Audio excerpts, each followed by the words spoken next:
उग्रवादी सिरे ले रहे हैं। उग्रवादी बोलने भी दूंगा कभी खड़ा होगा, ये बता रहा हूँ। उग्रवादी कैसा संदेश गया पूरे देश के लिए, पूरे संसार के लिए।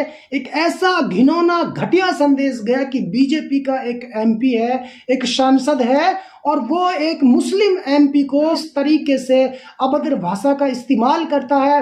मानो ऐसे समझो जैसे कि ये बहुत बड़ा कोई राजा है और एक आम आदमी को धमका रहा है, जबकि इस मूर्ख एमपी को ये नहीं पता कि जिस एमपी से तू बकवास कर रहा है वो एमपी भी तेरे बराबर का एमपी है, वो भी जनता द्वारा चुना हुआ प्रतिनिधि है। लेकिन गुनाह सिर्फ उसका ये है कि वो मुसलमान है, वो मुस्लिम एमपी है।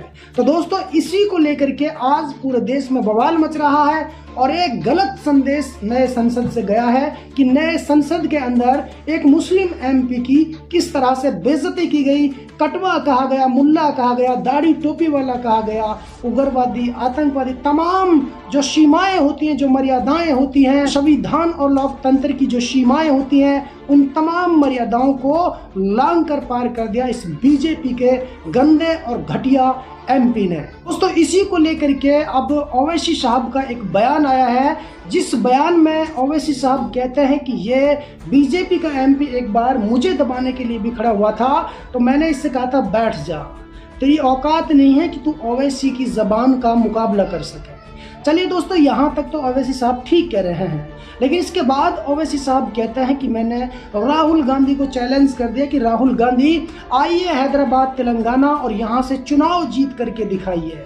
तो ये बातें मुझे बिल्कुल भी पसंद नहीं है। ओवैसी साहब राहुल गांधी के लिए चैलेंज करता है तो कम से कम अच्छा लगता है कि नरेंद्र मोदी के लिए चैलेंज करता, गृह मंत्री अमित शाह के लिए चैलेंज करता है कि अमित शाह, अच्छा लगता है योगी आदित्यनाथ के लिए चैलेंज करता है कि वो आए और ओवैसी से चुनाव जीत कर दिखाएं, तो अच्छा लगता है, देश को अच्छा लगता है कि वो देश के बड़े चेहरे हैं, बड़े नेता हैं। और ज्यादातर जो है मुस्लिम समुदाय की बात की जाए तो अपोजिट चलते हैं, एंटी मुस्लिम चलते हैं, तो इसलिए अगर उनको चैलेंज देता तो बेहतर लगता।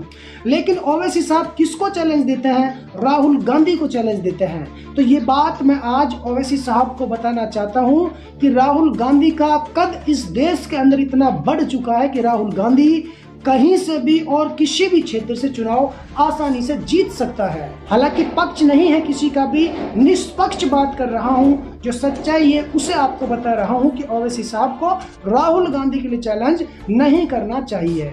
और जहां तक राहुल गांधी की बात, मैं ओवैसी साहब को बता देना चाहता हूं कि आज पूरे हिंदुस्तान के अंदर राहुल गांधी का कद इतना बढ़ चुका है कि राहुल गांधी कहीं से भी चुनाव लड़ेगा तो आसानी से जीत जाएगा। इस वीडियो का आखिरी पड़ाव में प्रधानमंत्री नरेंद्र मोदी से मैं ये पूछना चाहता हूं कि प्रधानमंत्री जी, आपने कहा था कि सबका साथ, सबका विकास, सबका विश्वास, न तो सबका साथ मिला है, न सबका विकास हुआ है, न सबका विश्वास ही आपने जीता है।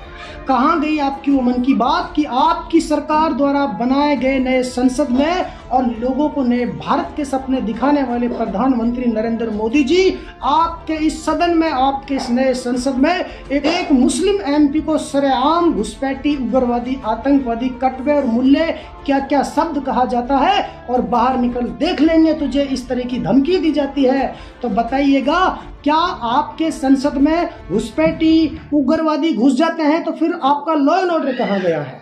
जब एक भरे सदन में और संसद में एक एमपी को वो उग्रवादी कह के बोल रहा है तो आपकी नज़र में तो वो उग्रवादी है, तो फिर वो उग्रवादी क्या आपके सदन में बैठता है भाई? तो इस पर कार्रवाई होनी चाहिए, सख्त से सख्त कार्रवाई होनी चाहिए। स्पीकर साहब से मैं निवेदन करना चाहती हूँ इस चैनल के माध्यम से, बीजेपी के एमपी के खिलाफ जिन्होंने एक मुस्लिम एमपी को बेइज्जत किया भरे सदन में, उनके खिलाफ कड़ी से कड़ी कार्रवाई होनी चाहिए और उनकी सदस्यता ऐसे ही रद्द कर देनी चाहिए जिस तरीके से अभद्र भाषा को लेकर के राहुल गांधी की सदस्यता रद्द की थी। यदि सदन में मर्यादाओं को भूला गया तो फिर लोकतंत्र कहां बच जाता है? मोदी जी, ये सवाल मेरा आपसे है।